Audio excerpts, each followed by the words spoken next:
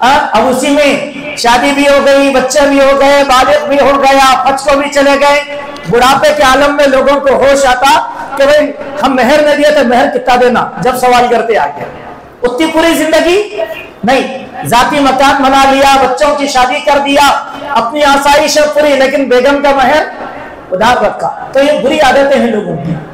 تو اس زمانے میں بھی لوگوں کے بیچ میں بری عادتیں آ گئی تھی، لوگ فخر کے لیے مہر مانگتے تھے، اتنا مہر اتنا مہر اتنا مہر۔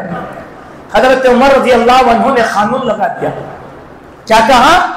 مہر کی مقدار کو متعین کر دیا کہ اب اس مہر سے بڑھ کر کوئی بھی آدمی مہر نہیں باندھے گا۔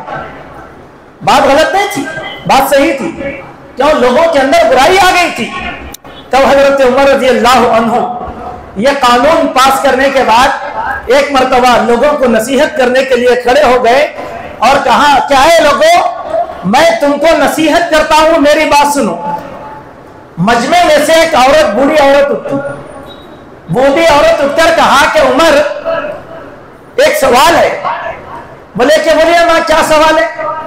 کہ پوچھے دین میں کمی اور بیشی کب سے ہو گئی؟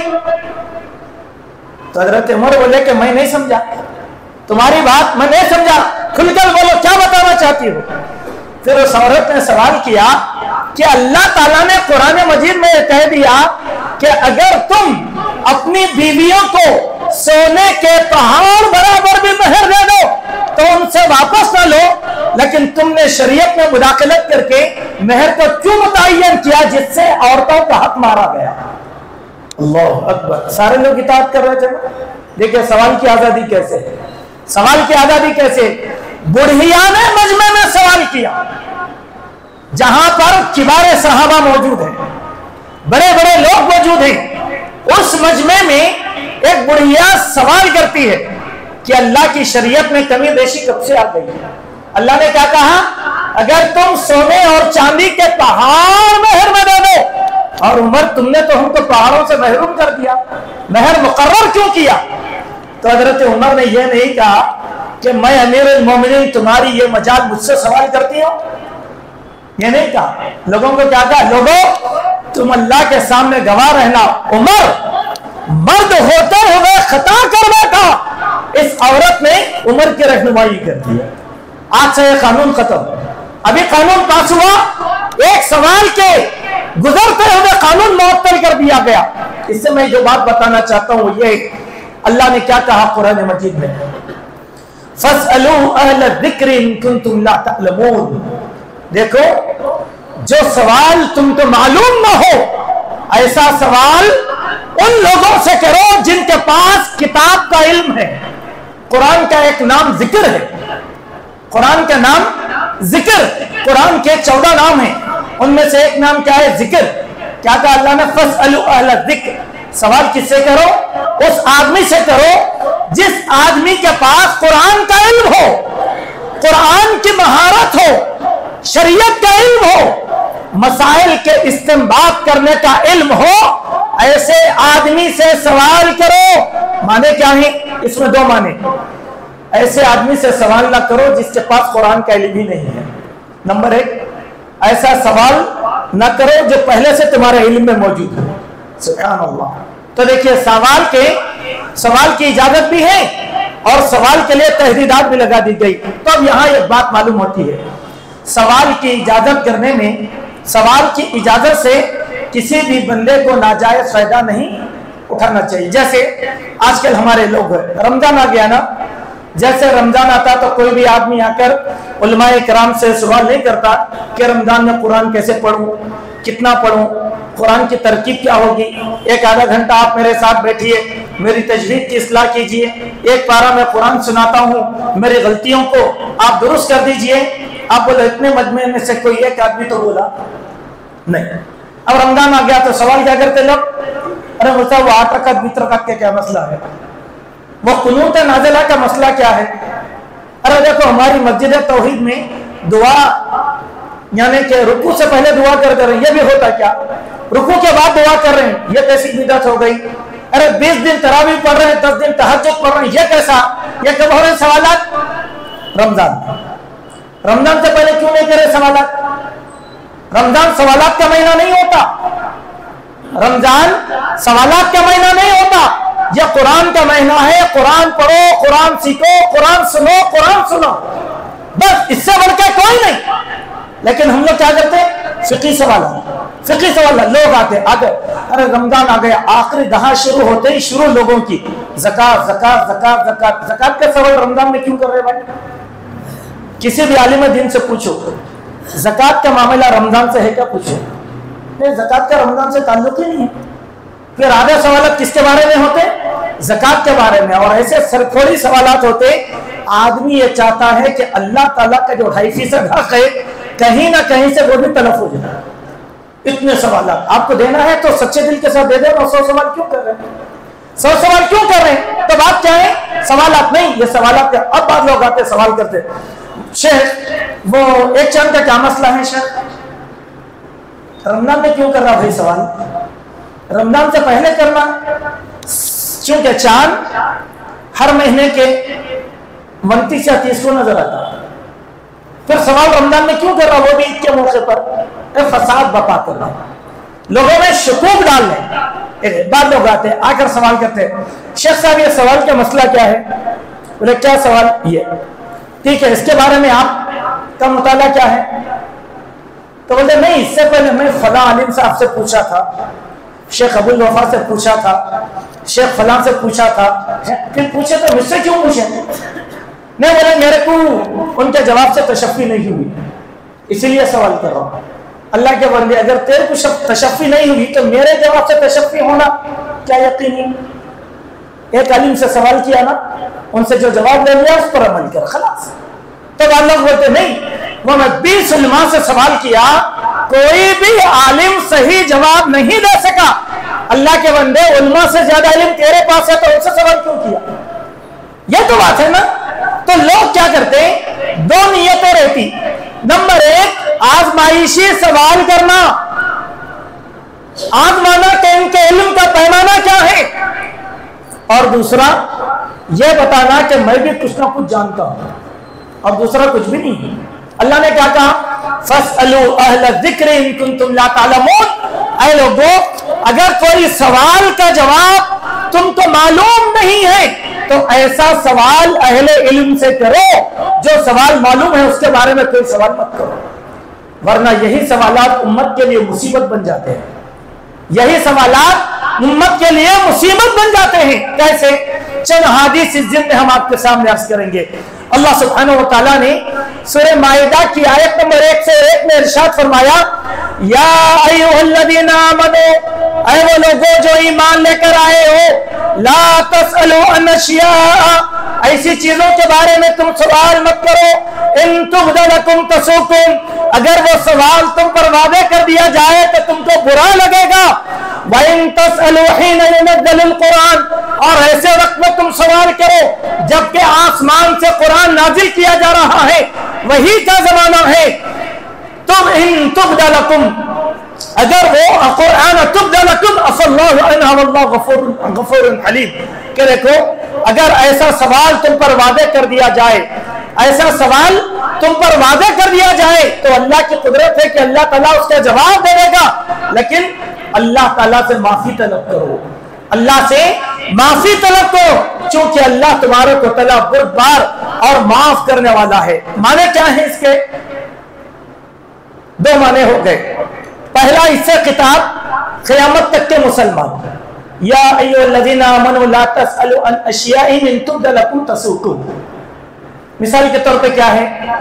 اب آپ میں کیا کوئی آدمی یہ بولے گا نہیں یہ آیت میں صحابہ کا زمانہ مراد ہے، وہ تو غلط ہے، یہ غلط، یہ قیامت تک کے لیے اصول ہے۔ اگر وہ سوال آپ کے سامنے واضح کر دیا جائے تو آپ کو برا لگے گا۔ کیسے؟ اب یہ بھائی ہیں، میرے کو نہیں معلوم کہ ان کے پاس LIC کی پالیسی ہے، لیکن اب یہ کیا کر رہے ہیں؟ میرے سے سوال کر رہے ہیں بار بار، شیخ LIC کی پالیسی لینا کیسا ہے؟ تو میں نے کیا کر دیا، صاف سامنے بتا دیا، نہیں LIC کی پالیسی مسلمان کے لیے حرام ہے، آپ نہ لیں، بس آپ نہ لیں۔ کیوں؟ اہل علم نے آپ کو بتا دیا۔ اب آپ کیا کرتے معلوم ہے؟ اپنے دل کی بات نہ مجھے معلوم ہوگا، میں اندازہ کرتا ہوں کہ ان کا ہے پالیسی کیسے. اب وہ بولتے کہ شیخ ویسا نہیں، میں ملازمت کر رہا ہوں فلاں فلاں جگہ، وہاں لینا کمپلسری ہے، کیا کروں؟ وہاں لینا کمپلسری ہے، کیا کروں؟ نہیں. اس کے بعد ایک سوال کرتے، نہیں LIC کی پالیسی کسی زمانے میں لے لی گئی، اب معلوم ہوا تو اب میں پیسے واپس لوں گا تو وہ سود کے پیسے کیا کروں؟ تو یہ سوال کرنے والا جو بندہ ہے نا، وہ سارے کے سارا اپنا ذاتی بھید ہم کو دے رہا ہے کہ گویا یہ اس کے اندر. اب میں سوال کر دیتا ہوں، اچھا تو کیا آپ LIC کی پالیسی لیے ہیں؟ ہم نہ تو نہیں کہہ سکتے، ہاں بھی نہیں کہہ سکتے، شرمندہ ہو جائے. یہ بات اللہ نے کہا. نہیں معلوم ہے، سوال کرو، جواب چاہیے. بعض سوالات ایسے ہیں جو تنہائی میں کرنا چاہیے. کیوں؟ وہ آپ کے ذاتی سوالات ہیں، آپ کے ذاتی سوالات ہیں. تو اللہ نے وہی کہا، اے لوگوں ایسے سوالات مت کرو جن کا جواب تم کو دے دیا گیا تو پھر تم کو برا لگے گا. اب مثال کے طور پر ایک چھوٹی سی بات، یہی بھائی ہے، بھائی برا مت مانو، یہی بھائی ہے. اب یہ مجھ سے سوال کر رہے ہیں سود کے بارے میں. مجھے معلوم ہے کہ انہیں چٹیوں کا کاروبار کرتے، تب زیادہ سوال کرتے ہیں، ارے یار تم بہت سوالات کر رہے، ذرا اپنا کاروبار تو سیدھا کرو. کیا رہے گا بتلائیے، کوئی عزت باقی رہ جاتی؟ اللہ نے وہی کہا، اے لوگوں سوال مت کرو، اگر وہ جواب دے دیا جائے تو تم کو برا لگے گا. اور عموماً آزمائش کے سوالات وہی لوگ کرتے ہیں جو آزمانے کی نیت رکھتے ہیں یا ایسے مسائل کے جرم کا ارتکاب کر چکے ہیں. نمبر ایک. اس کا دوسرا پہلو، اور اے لوگوں جب قرآن نازل کیا جا رہا ہے تو تم سوالات مت کرو. کیوں؟ جب قرآن نازل کیا گیا اور تم سوالات کرو گے، اگر اللہ تعالیٰ اس کا جواب آسمانی کتاب میں نازل کر دے گا تو قیامت تک تمہارے لیے بات واجب ہو جائے گی نہیں؟ ہوگی نہیں؟ ٹھیک ہے. ایک چھوٹا سی بات آگے آئے گے، کچھ سوالات میں رکھتا ہوں آپ کے سامنے سمجھانے کے لیے. اللہ کے نبی نے کیا کہا مسواک کے بارے میں؟ مسواک فرض ہے یا سنت ہے؟ سنت. اگر فرض ہو جاتی تو ابھی وضو کے 14 رکعت ہم پورے نہیں کر رہے ہیں. ایک مسواک بھی اگر عائد کر دی جاتی اس کے اندر تو کرتے تھے. مشکل ہے اطینات. اللہ کے نبی کیا بولے؟ دیکھو لولا نشق علی امتی لامرتهم بسواک مع كل وضو، کہ اگر میں میری امت کو مشقت میں ڈالتا یا امت پر مشقت کا خوف نہ ہوتا، میں ان کو حکم دیتا کہ ہر وضو کے ساتھ لازماً مسواک کرے. بولے نہیں بولے، ڈرے نہیں اللہ کے نبی. اب آپ رمضان کی بات کیجئے، تراویح. بہت سے لوگ بولتے ہیں، ہمارے پاس بہت سے آج کل کیا ہو گیا معلوم، ادھر ادھر کے گھوم گھام کے ویڈیوز وغیرہ دیکھ کر، مرزا انجینئر جیسے شیطانوں کے ویڈیوز دیکھ کر ہمارے پاس بھی اہل حدیث نوجوانوں میں کچھ سوالات آ گئے. پہلے نہیں تھے، اب آ گئے. کیا بول رہے ہیں؟ اللہ کے نبی 3 دن تراویح پڑھے تھے نا شیخ، پھر یہ بدعت نہیں ہوئی کیا؟ اوہو، صحابہ اس کو بدعت نہیں سمجھے، آج کے زمانے کا انسان بدعت سمجھ رہا. سب سے پہلے تراویح کے بارے میں جو بھی انسان بدگمان ہو کر سوال کرے گا اس کی فکر شیعوں کی فکر ہو جائے گی، کیونکہ شیعہ تراویح نہیں پڑھتے. شیعہ تراویح نہیں پڑھتے، نمبر 1. نمبر 2، اور بھی لوگ ہیں تراویح نہیں پڑھنے والے، مگر یہ ایک تذکرہ آپ کے لیے کافی ہے. ٹھیک ہے، تو آپ اگر سوال سے متاثر ہو گئے ہیں تو پھر سمجھو ذرا اپنے اعتقاد پر غور کرو کہ آپ صحابہ کے عمل پر شک کر رہے ہیں. اب یہاں کیا ہوا؟ اللہ کے نبی کو کس کا ڈر ہوا؟ فرضیت کا ڈر. فرضیت کا ڈر ہوا. اللہ کے نبی پہلے وقت میں نماز پڑھے ایک دن، دوسرے دن ایک اور وقت میں نماز پڑھے، تیسرے دن ایک اور وقت میں نماز پڑھے. دیکھیں صحابہ کا جمع غفیر جمع ہو رہا ہے اشتیاق میں، شوق میں. اللہ کے نبی کو ڈر ہو گیا. چوتھے دن اللہ کے نبی اپنے خیمے سے باہر نکلے گی نہیں نکلے. اب صحابہ جا کے کیا کرتے؟ گھر کے پاس کھڑتے، دستک مارتے، کھکارتے، آوازاں کرتے. کیوں؟ اللہ کے نبی سن کے آ جانا باہر بولتے. اللہ کے نبی سب کی آوازیں سنے. جب پورا وقت ختم ہو گیا اس وقت اللہ کے نبی نے کیا کہا؟ دیکھو تراویح پڑھنے کے قیام اللیل کے شوق کو میں نے دیکھا کہ یہ شوق تم لوگوں میں اتنا ہو گیا، مجھے ڈر ہو گیا کہ کہیں فرض نہ ہو جائے. اس فرضیت کے رد سے میں باہر نہیں نکلا. سبحان اللہ. اللہ کے نبی ڈرے نہ ڈرے. کیوں؟ قرآن نازل ہو رہا تھا نا. اللہ کو پسند آ گئی بات کہ امت مسلمہ کو یہ نماز بھی پسند ہے فرض. کیا کر لیتے؟ کیا کرتے؟ موسیٰ علیہ السلام پہ رحمتوں کی دعائیں کرو کہ موسیٰ علیہ السلام کی وجہ سے، ان کے مشورے کی وجہ سے قریب 5 نمازیں فرض ہوئے تو ہم ادا نہیں کر رہے. اگر 50 نمازیں فرض ہو جاتی تو کیا کرتے؟ تہجد اللہ کے نبی کے لیے فرض تھی، لیکن کیا صحابہ کے لیے فرض تھی؟ نہیں، نبی کے لیے فرض تھی. نبی کے لیے فرض تھی. اگر ہمارے لیے فرض ہو جاتی تو طاقت رکھتے تھے طاقت؟ نہیں. تو قرآن نازل ہوتے وقت ایسا سوال مت کرو اگر اللہ تعالیٰ حکم دے دے گا وہ فرض ہو جائے گی تو تم طاقت نہیں. اس لیے آزمائشی سوال نہیں کرنا. چلیے 1 سیکنڈ رکیں گے بات کی کچھ احادیث سنانے کے لیے. لیکن ایک چیز، اب اس کے معنی یہ نہیں ہے کہ اب تو مسلمانوں کی حکومت نہیں ہے ہمارے انڈیا میں. ہے کیا؟ نہیں ہے نا. ہندوستان میں نہیں ہے. اب آپ بولیں گے بہت سوالات کر سکتے ہیں. یا تو قانون بنانے والا کوئی بھی نہیں ہے. قانون کون بنائے؟ یا تو اسمبلی یا تو پارلیمنٹ. دونوں جگہ اسلام نہیں چلتا، جمہوریت چلتی. تو سوال کریں گے؟ نہیں، ایسے وقت بھی نہیں کرنا سوال. اگر تم ایسے وقت میں سوال کریں گے، اگر پارلیمنٹ میں اس کو منظور کر لیا گیا، وہ قانون بن جائے گا.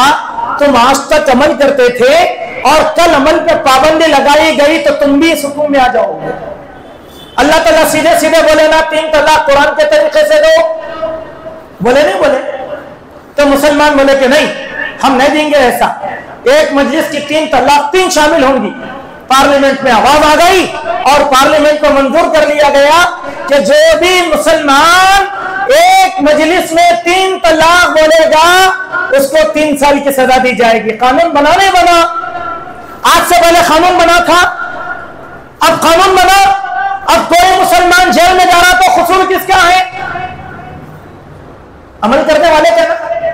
پہلے سے اہل حدیث بولے تو نہیں سنے، بولے کہ نہیں اہل حدیث کا قانون ہے. ارے پارلیمنٹ کے اندر بحث چل رہی 3 طلاق کے بارے میں، تو ہمارے ایک رکن پارلیمنٹ کو بڑا جوش آیا اجمل صاحب کو. انہیں کیا کر دیا؟ اجمل صاحب اٹھ کر بولے کیا ہے آپ لوگ دہشت گرد وہابیوں کا قانون پارلیمنٹ میں لا رہے ہیں. پوچھے نہیں پوچھے؟ آپ سب دیکھیں نا ویڈیو. ایسے تو دانشور ہے تو یہ لوگ بھی آئیں گے، یہ لوگ بھی آئیں گے. ایک بات دیکھو، اللہ کا فضل ہے آج نمازوں کی اجازت مل جا رہی گرونوں میں پڑھ لے رہے ہیں ہم لوگ. اگر یہ شرارت ہماری جاری رہے گی، حکومت اگر قانون بنا دے گی تو کیا کرتے ہیں؟ عذاب میں آتے نہیں آتے؟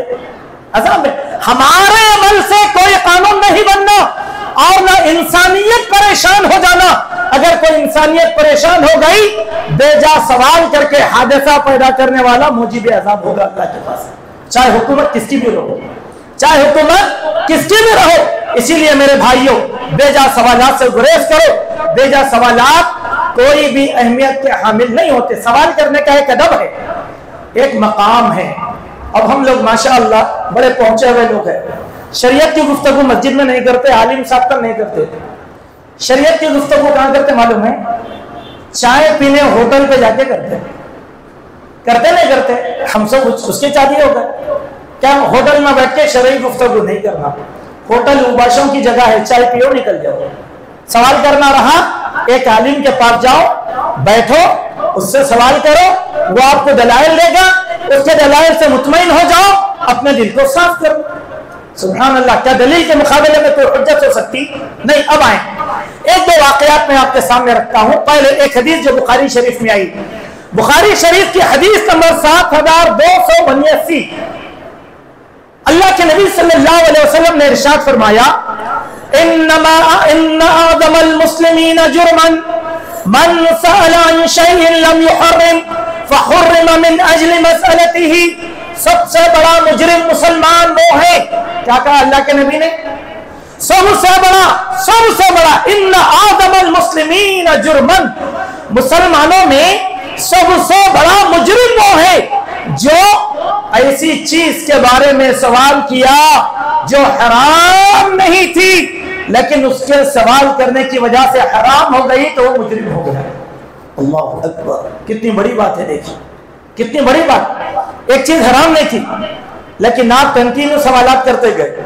کنٹینیو سوال کرنے کی وجہ سے کیا ہو گیا؟ وہ چیز حرام کر دی گئی. تو مجرم کون ہوا؟ سوال کرنے والا. مجرم کون ہوا؟ سوال کرنے والا مجرم ہو گیا. اللہ اکبر. ذرا دیکھیے کہ یہ سوالات، بیجا سوالات کس طریقے سے ہم لوگوں کو جو ہے عذاب کی طرف لے جاتے ہیں اور جرم کی طرف لے جاتے ہیں. اس دن میں ایک پہلی حدیث سنے واقعات میں، اور یہ حدیث مسند احمد بن حنبل میں آئی. ایک مرتبہ رسول اللہ صلی اللہ علیہ وسلم نے ارشاد فرمایا، یا ایھا الناس کتب علیکم الحج، اے لوگو حج تم پر فرض کر دیا گیا ہے. کیا صاف اعلان تھا اللہ کے نبی کا. یا ایھا الناس، اے لوگو کتب علیکم الحج، حج تم پر فرض کیا گیا ہے. فقام عقرہ بن الحابس فقال فی کل عام یا رسول اللہ. ایک صحابی یہ سن کر مجمع سے اٹھے اور سوال کیا، یا رسول اللہ صلی اللہ علیہ وسلم، کیا ہر سال حج کرنا فرض ہے؟ اللہ کے نبی نے کہا کہ عمومی بات بولے، اے لوگوں حج تم پر فرض کیا گیا. سمجھے؟ اب صحابی کیا بولے؟ جاننے کے لیے ان کا سوال بھی بھیجا نہیں تھا، ذہن میں آیا سوال کیے.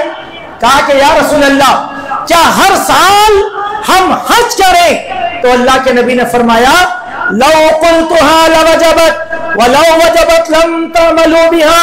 اے لوگوں اگر میں ہاں کہہ دیتا ہر سال تمہارے اوپر حج فرض ہو جاتا، ہر سال تمہارے اوپر حج فرض ہو جاتا، اور لم تستطيعوا ان تعملوا بها، اور تم اس پر عمل کرنے کی طاقت نہیں رکھتے، فمن زاد فهو تطوع، ایک سے بڑھ کر جو حج کرے گا وہ اس کے لیے نفل حج شمار کیا جائے گا. یہاں پر اہمیت کو سمجھو. اللہ کے نبی نے کیا کہا؟ حج فرض ہے. اب حج کے اصول بیان کیے اللہ تعالیٰ. کیا بولے؟ اسلام کی 5 عبادتیں بنیادی ہیں: توحید، نماز، روزہ، زکوٰۃ، حج. توحید تمام مسلمانوں کے لیے، نماز تمام مسلمانوں کے لیے، روزہ تمام مسلمانوں کے لیے، زکوٰۃ مالدار مسلمانوں کے لیے. سبحان اللہ. تمام مسلمان ہٹ گئے نا، غریب، مسکین، فقیر ہٹ گیا اس سے. لیکن پیسے والا، کس کے پاس زمین ہے، جائیداد ہے، پیسہ ہے، سونا ہے، چاندی ہے، بڑی مقدار میں جانور ہے، کھیتی باڑی ہے، باغات ہیں، ایسے آدمی کے لیے کیا ہو گئی؟ زکوٰۃ. زکوٰۃ جس کے لیے سب چیزوں کی استطاعت نہیں ہے، عام مسلمانوں کے لیے نہیں، پیسے والوں کے لیے. ٹھیک ہے. اب 5ویں چیز آ گئی، حج. کیا کہا؟ من استطاع الیہ سبیلا، جس آدمی کو حج کرنے کی طاقت ہو تو وہ حج کرے. طاقت کے معنی کیا ہے؟ نمبر 1 جانے آنے کے اخراجات اٹھانے کی طاقت. نمبر 2 جسم کی طاقت، جسمانی طاقت. اب آدمی کیا کرے گا؟ ہر مسلمان کی آخری عبادت حج، سب سے بڑی اور سب سے آخری عبادت حج. قرضہ لے کے بھی حج کو جانا نہیں ہے، باقی رکھ کر بھی حج کو جانا نہیں ہے، حقوق تلف کر کے حج کو جانا نہیں ہے. ہر چیز سے فری ہو جائے انسان، سب کے حقوق ادا کر دیا، قرضداروں کے قرض ادا کر دیا، جس کا مال اس کے حوالے کر دیا، اب مطلق بے فکرہ ہو گیا، اب اس کے پاس زیادہ راہ موجود ہے، اب حج کو جائے. جو حج کو نہیں جاتا وہ منافق کی موت مرے گا، مجوسی کی موت مرے گا. حدیث میں آیا کہ جو استطاعت رکھ کر حج کو نہیں جائے گا اس کی موت مجوسی کی موت ہوگی. سبحان اللہ. اب کوئی بہانہ چلنے والا نہیں ہوتا. اب آپ بولیں گے ارے حج کو جانا کہتے ہر سال جانا کیا؟ ایک چندے کا سوال ہے نا. ابھی دنیا کی پونجی جوڑ جوڑ کر انسان حج کو جاتا ہے، بڑی محنت کر کے انسان حج کو جاتا. کوئی گورنمنٹ سرونٹ ہے وہ ریٹائرمنٹ لینے کے بعد حج کو جاتا، پورا پیسہ جمع کر کے حج کو جاتا، آخری پونجی اس کی.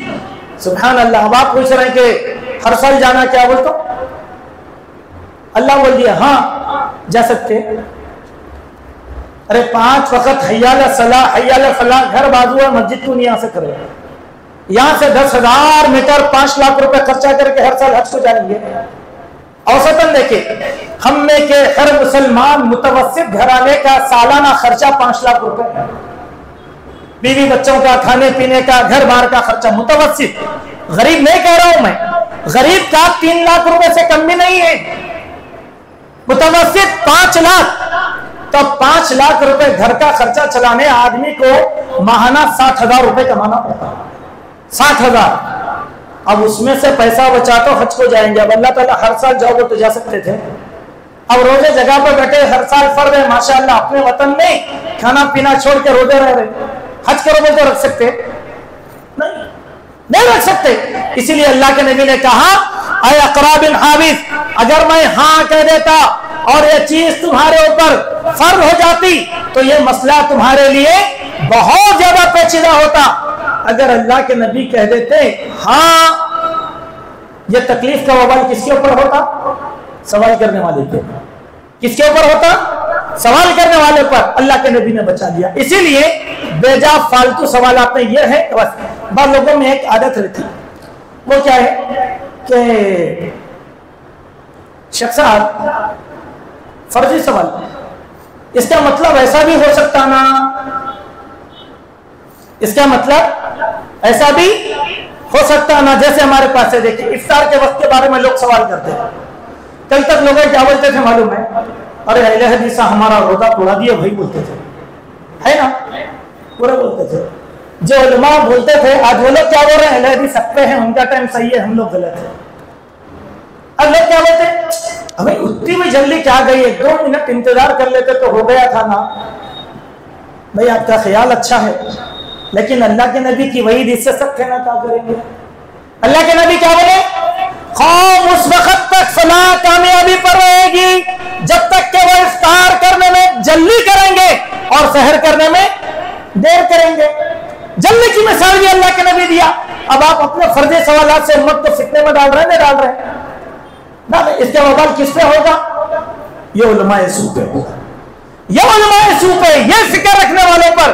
اسی لیے کبھی بھی بھیجا سوالات نہ کریں. اب آئیں اللہ تبارک و تعالیٰ نے سورہ مائدہ آیت نمبر 102 میں ارشاد فرمایا قَدْ سَأَلَهَا قَوْمٌ مِّن قَبْلِكُمْ ثُمَّ أَصْبَحُوا بِهَا كَافِرِينَ. اے لوگوں کثرت سوال مت کرو، تم سے پہلے کی قوم نے کثرت سوال کیا، یہی کثرت سوال اس قوم کی ہلاکت کا سبب بن گئے. اللہ اکبر. وہ قوم برباد کر دی گئی. کیسے؟ قرآن مجید میں ایک لمبی صورت آئی، بڑا واقعہ. میں 2 لینوں میں واقعہ آپ کے سامنے رکھتا ہوں. بنی اسرائیل، آپ سب جانتے واقعہ. یہ واقعہ کی پیچیدگی صرف سوالات کی وجہ سے ہوئی. بنی اسرائیل میں قتل ہو گیا، قاتل کا پتہ نہیں چلا. وہ لوگ موسیٰ کے پاس آئے، آ کر بولے کہ اے موسیٰ قاتل کون ہے یہ پتہ نہیں چل رہا ہے، ذرا اللہ سے بات کرو اور قاتل کا پتہ چلاؤ. موسیٰ علیہ السلام نے اللہ سے بات کیا. اللہ نے کہا کہ موسیٰ ان لوگوں کو بولو کوئی بھی ایک گائے پکڑو، ذبح کر دو، اس کے گوشت کا حصہ لو اور مقتول پر مارو، وہ اٹھے گا قاتل کا پتہ بتا دے گا. آسان تھا نا؟ آسان تھا نہیں؟ آپ ایک ڈاکٹر کے سامنے بیٹھے مریض بن کر، ڈاکٹر نے آپ کو کیا لکھا؟ ایک گولی لکھ دیا، بخار زیادہ تیز ہے تم کو ہر 4 گھنٹے میں 1 مرتبہ ڈولو 650 کھاؤ. آپ مریض ہیں نا، میں ڈاکٹر ہوں، تو آپ کا کام کیا ہے؟ ڈولو 650 کھا لینا. اب ڈاکٹروں کو بول رہے ہیں ڈاکٹر صاحب یہ ڈولو سے اچھی بھی گولی کروسن ہے شاید نا، وہ لکھو آپ. تو ڈاکٹر پہلا سوال کیا کرتا؟ تم ڈاکٹر ہے؟ میں ڈاکٹر ہوں. تم کو معلوم؟ میرے کو معلوم. سبحان اللہ. موسیٰ علیہ السلام ڈاکٹر تھے، بتا دیے. کہا کہ کوئی بھی جانور پکڑو، گائے کالی پیلی نیلی اولی جو بھی نہیں ہو، ذبح کرو، گوشت کا ٹکڑا لو، مار دو. سبحان اللہ. بنی اسرائیل بولے ایسا؟ موسیٰ اللہ سے پوچھو گائے کیسی ہونا، پہلا سوال. دوسرا سوال اس کا رنگ کیسا ہونا. تیسرا سوال اس کی عمر کیسی ہونا. پوچھے نہیں پوچھے. اب اللہ نے بولے اچھا یہ کام کرتے، یہ کام کرتے تھے. بولے اچھا عمر چاہیے، نہ بوڑھی ہونا نہ جوان ہونا، دونوں کے درمیان ہونا. دھن کے لاتے؟ دھن کے لا سکتے نہیں. پھر بولے ایسا صفراوی رنگ، بولے اللہ تعالیٰ پیلا نہیں بولے، صفراوی اب یہ صفراوی کیا ہو سکتا؟ اب آپ کیا کرو، ایشین پینٹ کی دکان میں جاؤ اور وہاں پر یلو کلر کا چارٹ لگا ہوا رہتا، ہزاروں قسم کے یلو کلرز ہیں، اس میں سے کون سی ہوگی تلاش کرو، کر سکتے ہیں؟ پھر اللہ تعالیٰ بولے صفراء فاقع لونها تسر الناظرین، ایسا رنگ ہونا صفرا میں بھی دیکھتے ہی لوگوں کو لب جانا، بولے اللہ رحم کرے، اب یہ کون پوری کرے گا؟ پھر اللہ تعالیٰ قانون لگا دیے کہ نہ وہ کھیتی جوتی ہوئی ہو، نہ اس سے بولی کا پانی نکالا گیا ہو، غیر مستعملہ جانور ہونا۔ اوہو، پریشانی میں پڑے نہیں؟ اللہ نے وہی کہا تم سے پہلے ایک قوم نے سوال کیا اور وہ قوم سوالات کی وجہ سے عذاب کے دائرے میں آ گئی، نتیجتاً اللہ تعالیٰ نے کیسے عذاب ان پر بسایا؟ کہا ذلیلو تم سور اور بندر بن جاؤ، بولا اللہ تعالیٰ۔ ان کے سوالات کی وجہ سے سور اور بندر بنایا نا۔ اس سے پہلے ان کے اوپر مختلف قسم کے عذاب آئے، کیسے؟ مینڈکوں کا عذاب آیا، خون کا عذاب آیا، کھٹملوں کا عذاب اللہ تعالیٰ نے ان کے اوپر مسلط کر دیا۔ آزمائے گئے نا بنی اسرائیل، کیوں؟ سوالات، سوالات، صرف سوالات، سوالات عمل ہے نہیں۔ ہمارے پاس بھی جماعتوں میں بہت سے بندے رہتے، ان کو خالی سوالات کرنے کا شوق ہے، جو بھی عالم آیا پکڑتے سوالات، مسجد میں معلوم رہتا لوگوں کو، آپ دیکھو انہوں چھوڑتے نہیں، بولے خالی سوال، خالی سوال، خالی نہیں کرتا، غلط بات۔ کیوں؟ عمل کا جذبہ ہے، آپ جتنا سوال کریں گے، جتنی معلومات آپ کو آئیں گے، اتنا عمل کا آپ کے اوپر حکم نافذ ہوگا نہیں۔ آپ کو نہیں معلوم تھا تو سکون میں تھے، معلوم ہو گیا اب عمل کرو، معلوم ہو گیا تو اب عمل کرو۔ اسی لیے اللہ کے پیارے نبی شریعت میں 3 قسم کے مسائل ہیں۔ نمبر 1 مطلق حلال، ہر دلیل حلال کی موجود ہے۔ نمبر 2 مطلق حرام، حرام کی دلیل موجود ہے۔ نمبر 3 اللہ کے نبی نے خاموشی اختیار کی، اب اس کے بارے میں سوال نہیں کرنا۔ اب ہمارے پاس ایک نئی فقہ آ گئی، ہم اہل حدیثوں میں، اب کیا ہوتا ہے؟ دلیل نہیں ہے نا، عمل کرو، دلیل نہیں ہے عمل کرو، اللہ کے نبی کی طرف سے اجازت ہے، آپ سوال کیوں کر رہے ہیں؟ اب لوگ ایک نیا سوال کر رہے ہیں، آج کل ٹرینڈ چل رہا ہے حیدرآباد میں، آج بھی آیا واٹس ایپ کے اوپر ہمارے بعض علماء کی طرف سے، بولے کیا ہے؟ عشاء کی نماز کے بعد مسجدوں میں بیان کرنا یہ سنت سے ثابت نہیں ہے، سنت سے ثابت نہیں ہے تو آپ عمل کرو، حکم نہیں ہے نا آپ کو، آپ حکم لگانے والے کو، حکم اسی میں لگایا جائے گا جس میں دلیل ہو۔ اگر آپ کے پاس دلیل نہیں ہے تو حکم لگا سکتے نہیں، تو اللہ کے نبی کی اصول حدیث ہے، میں پڑھ رہا ہوں آپ کے سامنے، اللہ کے نبی نے کیا کہا؟ ذرونی ما ترکتکم، اے لوگوں مجھے آزاد رہنے دو جن چیزوں کو میں نے تم پر چھوڑ دیا۔ فَإِنَّمَا هَلَكَ مَنْ كَانَ قَبْلَكُمْ، تم سے پہلے کے لوگوں کی ہلاکت اسی سبب سے ہوئی، بِكَثْرَةِ سَوَالِهِمْ، ان کے کثرت سوال کی وجہ سے، وَاخْتِلَافُهُمْ عَلَىٰ أَنْبِيَائِهِمْ، انبیاء کے بارے میں ان کے اختلاف کرنے کی وجہ سے، فَإِذَا أَمَرْتُكُمْ بِشَيْءٍ فَأْتُوا مِنْهُ مَا اسْتَطَعْتُمْ، جب میں کسی چیز کا تم کو حکم دیتا ہوں پوری حسب استطاعت اس حکم پر عمل کرنے کی کوشش کرو۔ وَإِذَا نُهِيتُكُمْ عَنْ شَيْءٍ فَدَعُوهُ، اور میں جب تم کو کسی چیز سے روکتا ہوں تو طاقت لگا کر اس چیز سے رک جاؤ۔ دو بات ہے، اللہ کے نبی نے کہا ماننا، روک دیا تو رک جانا، لیکن کہیں حکم نہیں ہے، آپ کو حکم لگانے کی اجازت نہیں ہے۔ وہاں کیا ہے؟ ضرونی ما ترکتکم، تم مجھے آزاد رہنے دو جن مسئلوں میں نے تم کو بتایا نہیں ہے۔ سبحان اللہ۔ لیکن آج ہم کون سے مسئلوں میں زیادہ جا رہے ہیں؟ وہی مسئلوں میں جا رہے ہیں جن مسئلوں میں شریعت نے خاموشی اختیار کر لیا۔ شریعت خاموش ہے تو آپ بھی خاموش بیٹھے، شریعت نے اجازت دی، حکم لگایا تو آپ بھی حکم لگانے کی کوشش کرو۔ اللہ کے پیارے نبی صلی اللہ علیہ وسلم کی ایک اور حدیث جو مسند احمد بن حنبل میں آئی اور مسلم شریف میں بھی یہ حدیث ہے، اللہ کے نبی صلی اللہ علیہ وسلم نے فرمایا آمرکم بثلاث، اے لوگو 3 باتوں کا میں تم کو حکم دیتا ہوں، وانہاکم عن ثلاث، میں تم کو 3 باتوں سے منع کرتا ہوں. آمرکم ان تعبدوا اللہ ولا تشرکوا بہ شیئا، اس بات کا حکم دیتا ہوں کہ تم ایک اللہ وحدہ لا شریک کی عبادت کرو اور اس کے ساتھ کسی کو شریک نہ کرو. وَتَعْتَصِمُوا بِحَبْلِ اللَّهِ جَمِيعًا وَلَا تَفَرَّقُوا، تم سب مل کر اللہ کی رسی کو مضبوطی سے تھامے رہو، آپس میں اختلافات نہ کرو. وَتُطِيعُوا لِمَنْ وَلَّاهُ اللَّهُ عَلَيْكُمْ أَمْرَكُمْ، اللہ تعالیٰ نے تم پر جو حکمرانوں کو، مسلمان حکمرانوں کو، عمرہ کو، صدور کو تم پر اللہ تعالیٰ نے نافذ کیا تو تم ان کی اطاعت اور فرما برداری کرو. یہ 3 باتوں کا حکم اللہ کے نبی نے دیا. منع 3 کون سی باتوں سے کیا؟ وَأَنْهَاكُمْ، میں تم کو روکتا ہوں ان قیل وقال، قیل و قال کرنا. قیل و قال کے معنی بہانے بنانا، ہیلے تلاشنا. ایسا ہے، دیکھیں گے طاقت رہی تو کریں گے. یہ کیا ہے؟ ہاں کروں گا نہیں، طاقت رہی تو کریں گے. قیل و قال کرنا، بہانے بنانا، ہیلے تلاش کرنا، اس سے اللہ کے نبی نے منع کیا.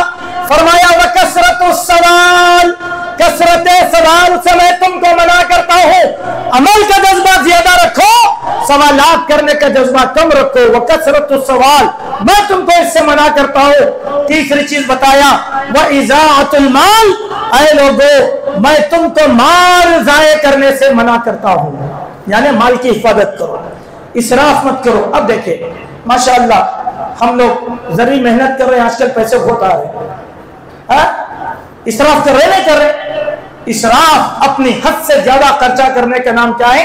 اسراف. آئیں قرآن مجید میں اللہ تبارک و تعالیٰ نے ایک حکم نافذ کیا. کیا کہا؟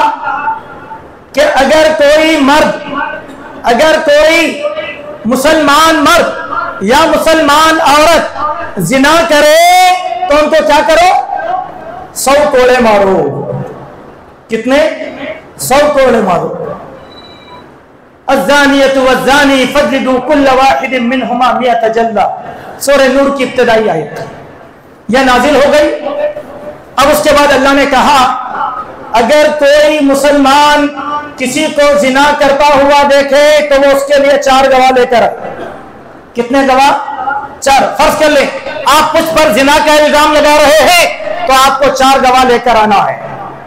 جج بیٹھے گا، چاروں کی گواہی سنے گا، چاروں کی گواہی سیم ہونا چاہیے، ذرہ برابر بھی فرق نہیں ہونا چاہیے، ورنہ تہمت لگانے کے الزام میں 80 کروڑ کی سزا چاروں پہ لگائی جائے گی. دیکھیے تو اللہ تعالیٰ نے مسلمان کی اس خطا کو کس طریقے سے دبا کر رکھا. پھر اللہ نے کیا کہا؟ جب کوڑے لگائے جائیں گے تو ان کے ساتھ رحم کا سلوک بھی نہیں کرنا. کیا پیاری بات ہے، ان دونوں زانیوں کے ساتھ رحم کا سلوک بھی نہیں کرنا. لیکن اب ہمارے بستی میں اگر کوئی بچی زنا کر کے آ گئی تو انجمن بیٹھتی، بیٹھ کے کیا کرتی؟ بولتے ارے نہیں بچپن کا گناہ سمجھ کے معاف کر دو. لا حول ولا قوت الا باللہ. اللہ بول رہے ہیں کوڑے مارو، نبی بول رہے ہیں سنسار کرو، اور اللہ بول رہے ہیں ان کے اوپر رحم مت کرو چونکہ یہ بہت برے لوگ ہیں، سماج کو بگاڑ دیں گے. ہم کیا بول رہے ہیں؟ ارے نہیں وہ بچپن کی غلطی تھی، کر دیے بچے. لا حول. پھر یہ بچپن کی غلطی ہے تو پھر سزا کیوں؟ سزا کیوں؟ اللہ نے کہا رحم مت کرو. چلیے اب یہ 4 گواہ لاؤ، بلکہ ہو گئی بات. تو ایک صحابی بیٹھے تھے، ان کا نام تھا حضرت ہلال. ان کے دماغ میں ایک سوال آ گیا، فرضی سوال. فرضی سوال کیا تھا؟ ایسے سمجھو کہ ایک حکم کے لیے اللہ نے ان کے دماغ میں سوال ڈال دیا، سوال کر دیے. کیا بولے؟ بے وقت کا سوال کتنا مہنگا پڑا ان کو ذرا دیکھیے.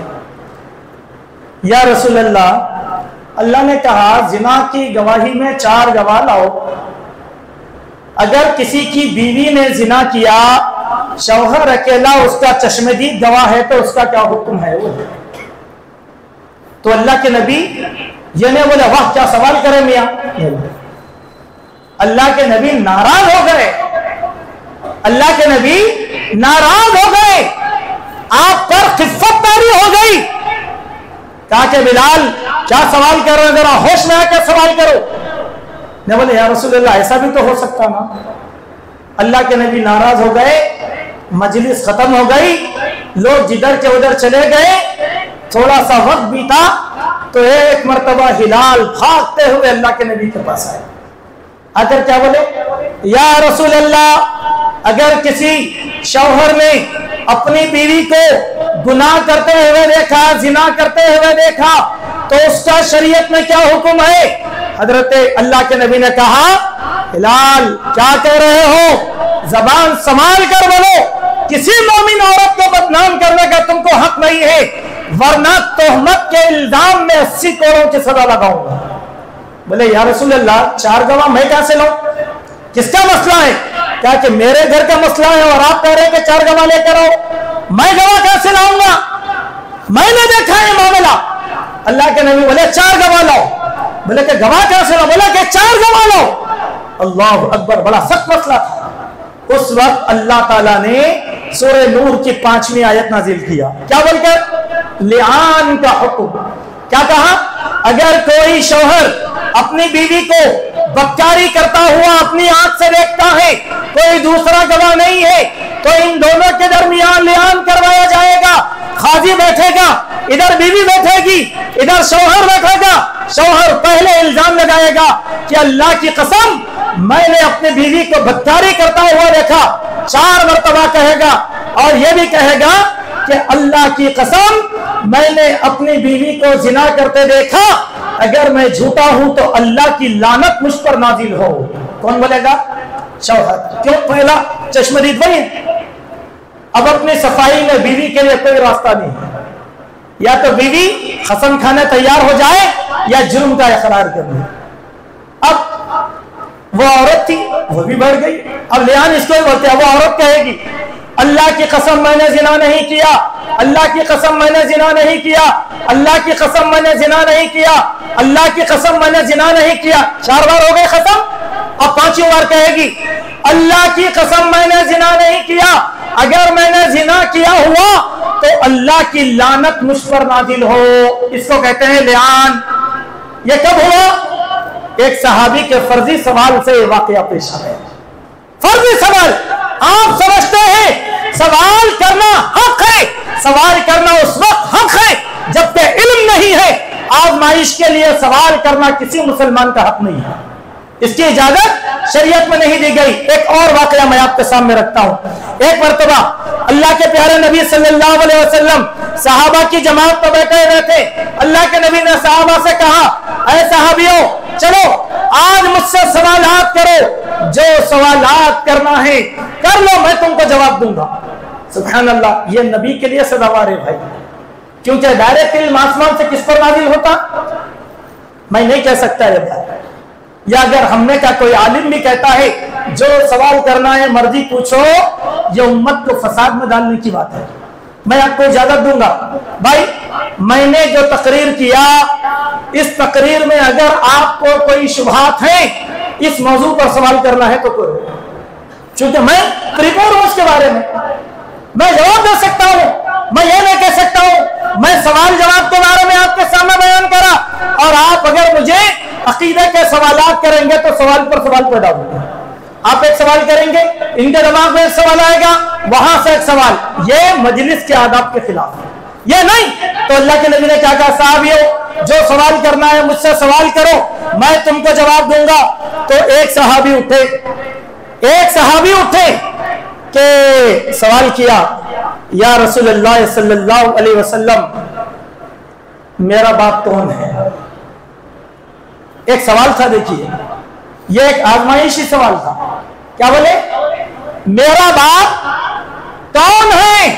تو اللہ کے نبی صلی اللہ علیہ وسلم نے کہا تیرا باپ حذافہ ہے, حذافہ. سبحان اللہ. وہ شخص جواب سنا, خاموش بیٹھ گیا.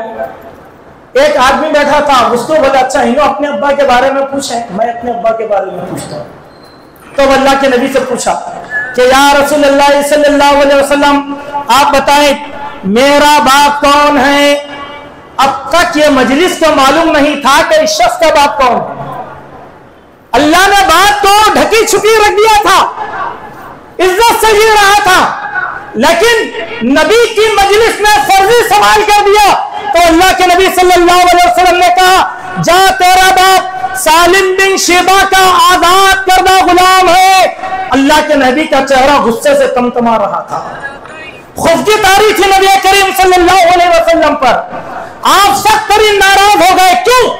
یہ علم سوائے اللہ کے کسی کو نہیں تھا۔ اللہ کے نبی نے جواب دیا تو ساری کائنات کو معلوم ہو گیا کہ اس کا باپ کون ہے۔ اللہ کے بندو، اس لیے آپ اللہ تعالیٰ نے کیا کہا؟ اے لوگو فرضی سوالات ہرگز مت کرو، لیکن اللہ کے نبی صلی اللہ علیہ وسلم نے ایک بات بیان کیا، قیامت سے پہلے ایک وقت ایسا آئے گا لا یزال الناس یسألون حتی یقولوا کان اللہ قبل کل شیء فما کان قبلہ۔ فرضی سوال مت کرو، فرضی سوال کرو گے شیطان تمہارے دماغ کو اچک لے گا، ایسے ایسے سوالات تم سے کروائے گا کہ اللہ کی الوہیت اور اس کی اسماء اور صفات میں بھی تم شک کرنا شروع کر دو گے۔ کیسے؟ ایک اللہ کے نبی نے کہا لا یزال الناس، لوگ برابر سوال کرتے رہیں گے، یہ بیماری لوگوں میں آتی رہے گی۔ لا یزال الناس یسألون حتی یقولوا، وہ برابر سوال کریں گے حتیٰ کہ وہ کہہ دیں گے کہ دیکھو اللہ تبارک و تعالی وحدہ لا شریک ہے تو اس سے پہلے کون ہے؟ اللہ اکبر۔ اللہ کی توحید میں مداخلت ہوئی نا، شیطان ڈالے گا دماغ میں اللہ ہے، اللہ کا وجود ہے، کوئی انکار نہیں، پھر اللہ سے پہلے کون؟ اللہ سے پہلے کون؟ اللہ اکبر۔ یہ سوال انسان کو کافر بنا دے گا۔ یہ فکر اسی لیے ہمارے پاس دو قسم کے لوگ ہیں، ایک وہ لوگ جو مذہب کو ماننے والے ہیں اور ایک وہ لوگ جو کسی مذہب کو نہیں مانتے۔ کیا ہے اس کو؟ ناستک، غالباً ناستک بولتے ہیں ہمارے پاس زبان کے اندر، ملحد، خدا کا انکار کرنے والے، ایسے ہی لوگ۔ تو سوالات کی وجہ سے وہ لوگ سوالات کرتے کرتے کرتے اللہ کی اسماء اور صفات میں بھی داخل ہو جاتے ہیں۔ اسی لیے آپ دیکھو لوگ سوالات کرتے کرتے کہاں تک داخل ہو گئے؟ اللہ کی توحید میں اتنا مداخلت کر لیا کہ اپنے اندر اللہ کو بسا دیا۔ نام کیا رکھتے؟ عارف باللہ۔ عارف باللہ کے معنی کیا ہو گئے؟ ان کو اللہ کی معرفت حاصل ہو گئی۔ اللہ کے بندو، کیا اللہ کے نبی کو اللہ کی معرفت نہیں تھی؟ اب ہمارے پاس جو عارف باللہ ہیں ان کی صفت کیا ہے معلوم؟